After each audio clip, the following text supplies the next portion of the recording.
Well, we're thankful. That was a wild finish, and just Justin didn't have a good enough car to outrun them guys, but it all got messy at the end, and we come out on the good end of it. And when those things happen, there'll be a lot of people that are unhappy, and one guy that is, or maybe two, but and we've been on both ends of it. Justin said that in the post-race comments that he's certainly experienced the frustrating sides of these things, and it's a Martinsville in the playoffs, and it's an elimination race, short track racing.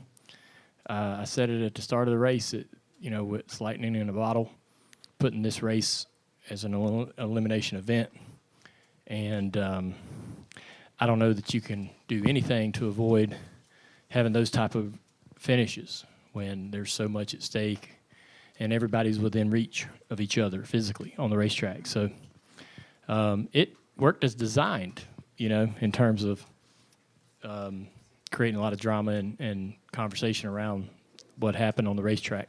Lee Spencer, CatchFriends.com. How do you keep it together when you see where Justin is before that restart, and you're hearing some of the same audio we are, and Eddie's cracking the whip, Jim Pullman's saying, Yeah. I mean, they're just.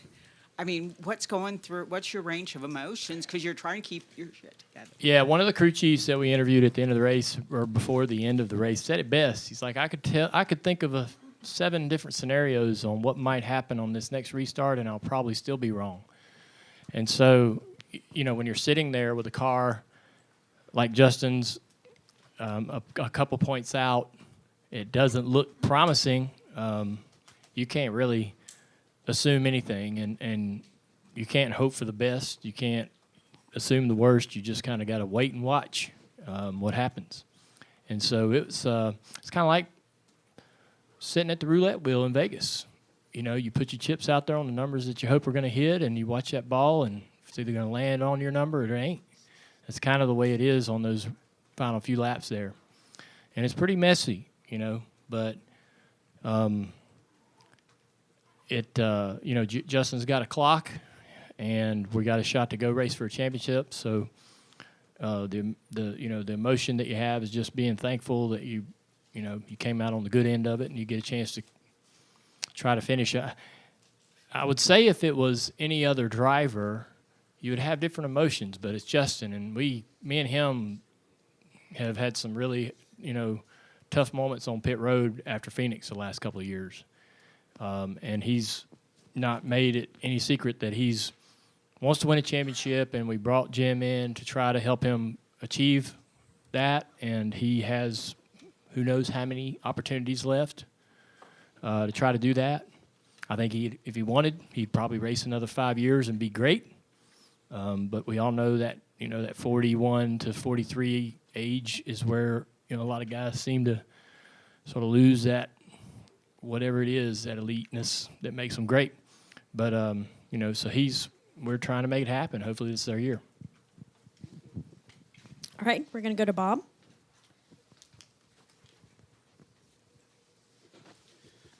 Bob Hockers, Fox Sports.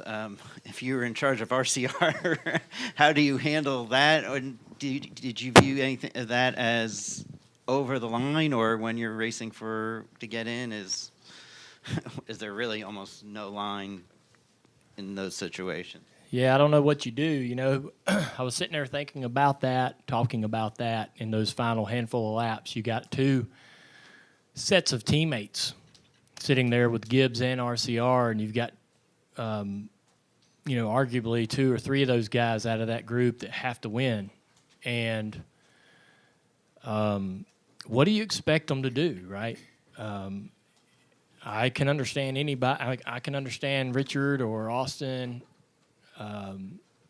or Creed's frustration, but they are doing what they have to do to win, and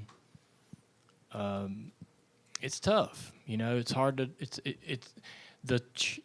the playoffs and the elimination races and everything puts us in those situations that we've never been in before with teammates. And you got a car capable of winning the race, but your teammate needs this, and another one needs that, and you can't really go out and just have an objective of your own, an agenda of your own, and it's not unfortunate is not the right word, but it just puts us in unique situations now that we never really watched people experience or been a part of before. And I wouldn't have wanted to be Richard at the end of that deal, and I certainly wouldn't have wanted him. I guess when it's getting ready to have that restart, I didn't envy his position, and I certainly don't envy it now.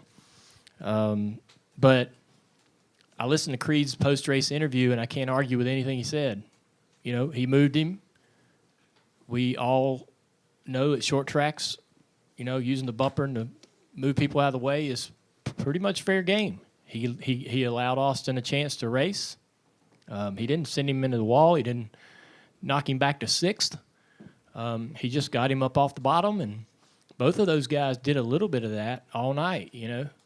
I didn't see anything just obviously blatant or man, that's totally uncalled for. I didn't see really any of that.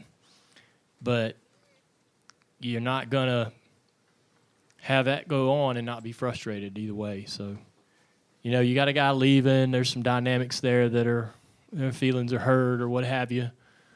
And Creed, you know, with Creed moving on or Richard Childress and them moving on from Creed, however you want to look at it. So you got a driver in Austin Hill that they really believe in and want him to be part of their long-term future, you know. And Austin Hill, I talked to him on my podcast this week. He talked about how he was so frustrated so many times he was going to go to Martinsville and wasn't going to allow that to happen again. And he you know, and that goes down. So tough situation for them to be in. And when you rate, I said I'll say this, and this was certainly something I experienced earlier in the year. When you put fast race cars on the racetrack, they're going to run up front and they're going to run into each other. And we got young guys out there trying to make a name for themselves. They're not veterans. They're not old teammates that have been buddies for decades. They're young guys that don't really know each other that well, and they don't have a loyalty to each other. And that's what the Xfinity Series and Truck Series is about. You got these guys that come in and out of these cars in brief periods, and so yeah.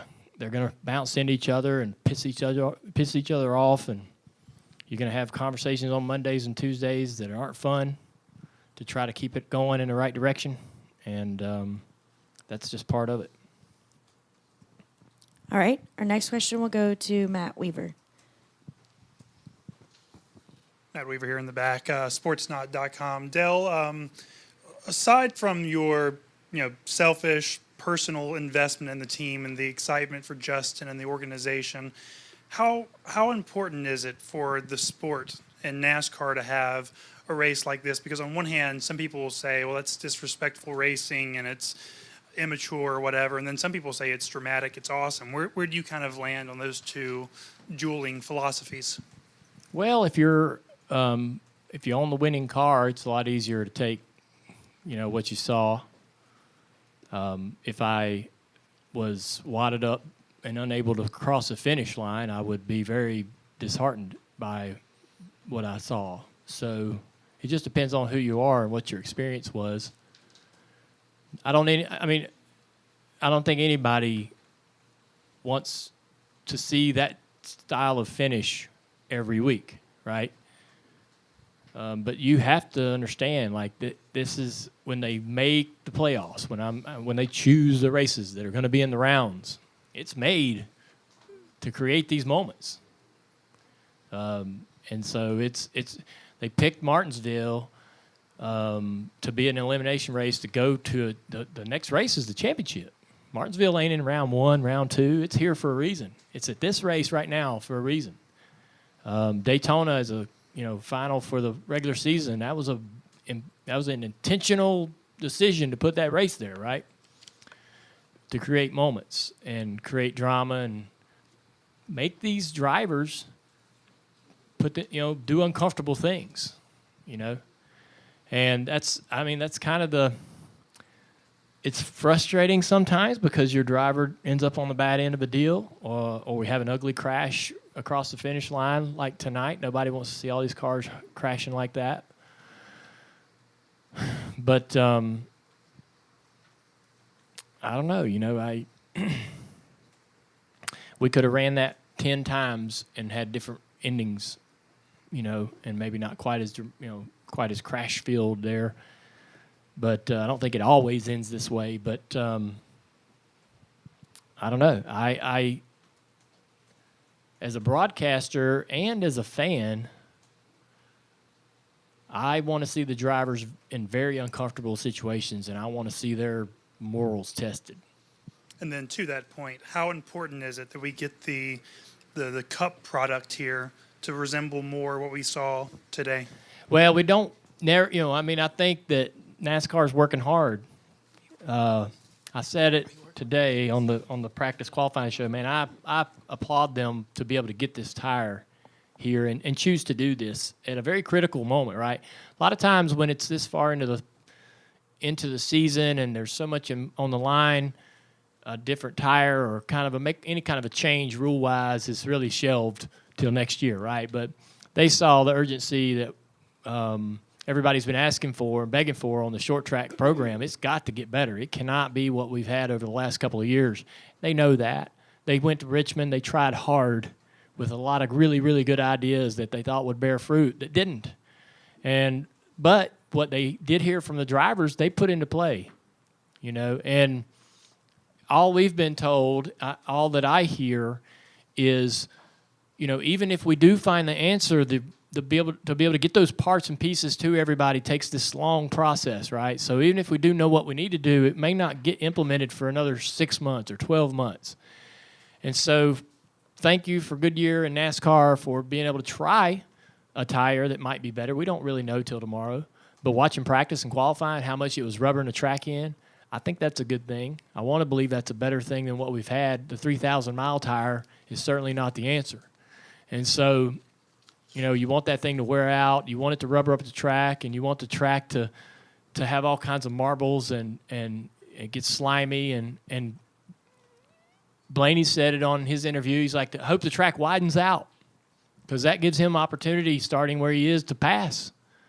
With the tire we've had, it's been right on the bottom, can't pass anybody. But if this track kind of widens out, you might be able to arc that entry to one and drive across the racetrack and drive up underneath somebody off the corner, something we haven't seen here in a while since the next gen came around. So hopefully the tire is a part of the process of improving the short track racing.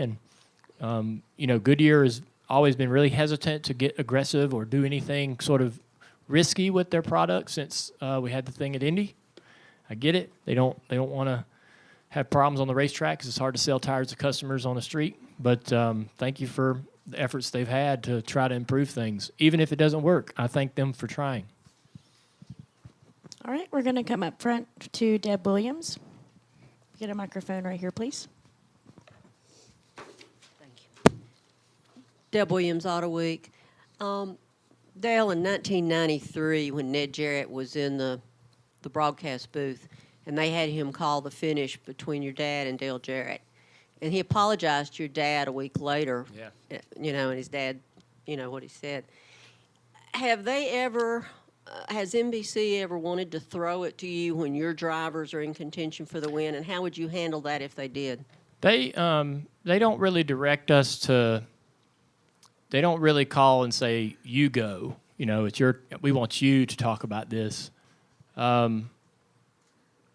And I probably won't do next week's race, obviously, for good reason, right? I didn't do it last year. And I almost asked out of this race today, but I went to Tony Jr.'s wedding last night, so I asked out of the practice for Xfinity, and I felt bad asking out for two things. So I went ahead and worked this race, and you just hope that nothing happens that puts you in an uncomfortable situation, and you hope that you don't do something or say something that the viewer would find, odd or they want a biased or they want an unbiased opinion when they're, with who's calling the event. And I imagine that maybe it's not optimal that I'm in there in the Xfinity races, considering I own race cars on the racetrack, but I work really hard to try my best to call it straight, and I get excited about what I'm seeing. Austin Hill taking the lead. It's hard not to like, it's hard not to like what you're seeing when you're seeing a good race, no matter who it is, even though you've got a car out there trying to work his way into the points as well. But after talking to Austin on the podcast and knowing how important this was to him and how he had these sort of failures in this moment in the past, he goes into the lead. I'm like, about to see this guy do what he really wants to do, and that's exciting for me as a fan. So I found it very easy to turn into a fan when I walk into that booth, and I can easily strip away the urgency and the want to that I have for my own teams. It's just easy for me to not have that in those moments. Now, when I get out of the booth, I'm going to go down to the pit road. I'm going to shake Justin's hand. I'm going to give him a hug. I'm going to tell him next week we're not going to be standing on pit road crying after the race at Phoenix. We're going to go there and try to win a championship. And I'm going to, tell Sam Mayer that he's the favorite, not the underdog. But when I'm working, it's easy for me to not have that emotion, But luckily, we got a lot of freedom up there. I'm thankful for that. NBC doesn't really puppeteer us in that sense.